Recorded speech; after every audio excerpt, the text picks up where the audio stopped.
नमस्कार मंडळी, आरवण मम्माज किचनमध्ये आज आपण आषाढी एकादशी निमित्ताने उपवासाचा अतिशय खमंग आणि कुरकुरीत असा पदार्थ बनवणार आहोत। नेहमीच आपण उपवासासाठी साबुदाणे खिचडी किंवा साबुदाणे वडे तर खातोच, पण हा मी वेगळा पदार्थ ट्राय केलेला आहे आणि तुमच्यासोबतही आज शेअर करणार आहे।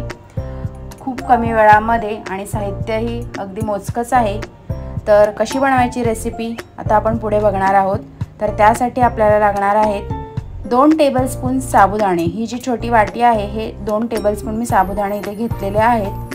आता साबुदाणे आपल्याला हलकेसे रोस्ट करून घ्यायचे आहे, जेणेकरून यातला जो मॉइश्चर आहे तो निघण्यासाठी। तर साबुदाणे इथे रोस्ट करून झालेले आहेत। आता हे आपल्याला थंड करायचे आहेत आणि मिक्सरच्या भांड्यामध्ये ह्याची आपल्याला पहिल्यांदा पावडर करून घ्यायची आहे। तर अशा प्रकारे मी ते साबुदाण्याची पावडर करून घेतलेली आहे। त्याच भांड्यामध्ये लगेचच आपल्याला वरई घ्यायची आहे 1 वाटी, म्हणजेच भगर। हे सुद्धा आपल्याला ह्याची सुद्धा पावडर करायची आहे। तर 1 वाटी वरई मी घेतलेली आहे आणि एकदम आपल्याला असं रवाळच हे दळून घ्यायचं आहे। तुम्ही ते बघू शकता अशा प्रकारे। आता हे आपला वाटून झालेलं आहे। आता इथे मी एका भांड्यामध्ये 1 टेबलस्पून तेल घेतलेलं आहे। त्यामध्ये आपल्याला थोडंसं जिरं घालायचं आहे। हिरवी मिरची तुम्ही तुमच्या आवडीनुसार घालू शकता। थोडंसं परतून घ्यायचं आहे। परतून झाल्यानंतर आता आपल्याला यामध्ये 1.5 वाटी पाणी घालायचं आहे। ज्या वाटीने तुम्ही भगर आहे ती मोजून घेतलेली आहे त्याच वाटीने आपल्याला ही वाटी 1.5 वाटी पाणी घालायचं आहे। छान मस्त मिक्स करून घ्यायचं आहे हे आणि या पाण्याला छान अशी उकळी काढून घ्यायची आहे।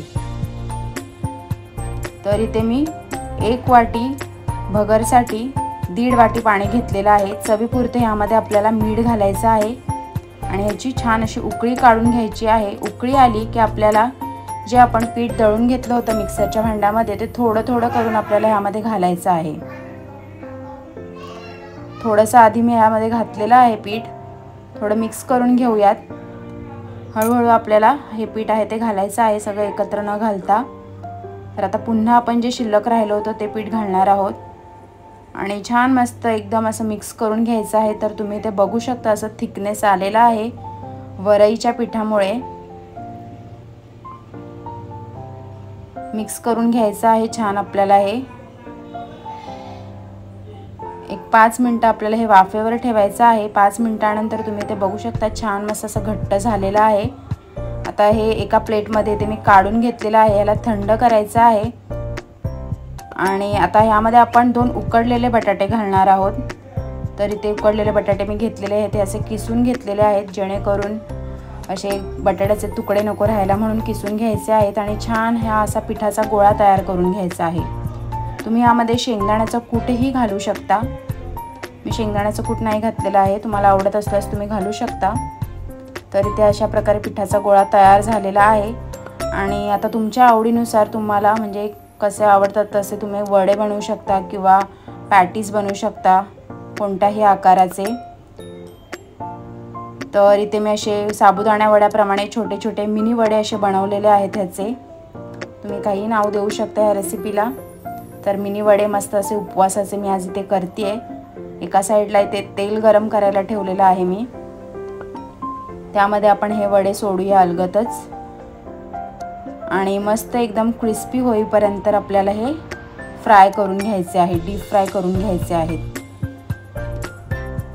मस्त असा गोल्डन ब्राउन रंग आला पाहिजे म्हणजे ते क्रिस्पी होतात। तर अतिशय टेस्टी लागतात हे खायला। तर तुम्ही सुद्धा एकादशीसाठी हा उपवासाचा फराळ म्हणून तुम्ही करू शकता। इतर वेळेस सुद्धा तुम्ही नाश्त्याला हे बनवू शकता। तर तुम्ही ते बघू शकता किती छान असे हे वडे झालेले आहेत। आता हे आपण काढून घेऊयात आणि अशा प्रकारे बाकीचे वडे सुद्धा आपण तळून घेणार आहोत। गरम तेल असल्यामुळे आपल्याला अलगद एक एक वडा आहे तो सोडायचा आहे तेलामध्ये, जेणेकरून तेल वगैरे अंगावर उडायला नको म्हणून। आता हे वडे सुद्धा मस्त असे तळून झालेले आहेत। तर हे वडे तुम्ही मस्त अशा खोबऱ्याच्या चटणीसोबत उपवासासाठी खाऊ शकता किंवा शेंगदाण्याच्या चटणीसोबतही खाऊ शकता। तर मस्त आपले असे हे वरई आणि साबुदाण्याच्या पिठापासूनचे हे वडे तयार झालेले आहेत। तर उद्याच्या एकादशीला तुम्ही सुद्धा नक्की बनवून बघा, तुम्हाला सुद्धा आवडतील। एकदम टेस्टी होतात हे वडे। तर नक्की ट्राय करा आणि कशी वाटली रेसिपी ते सुद्धा मला कमेंट करून नक्की कळवा. चला तर पुन्हा भेटूया अशाच एका नवीन रेसिपी व्हिडिओसोबत. तोपर्यंत धन्यवाद.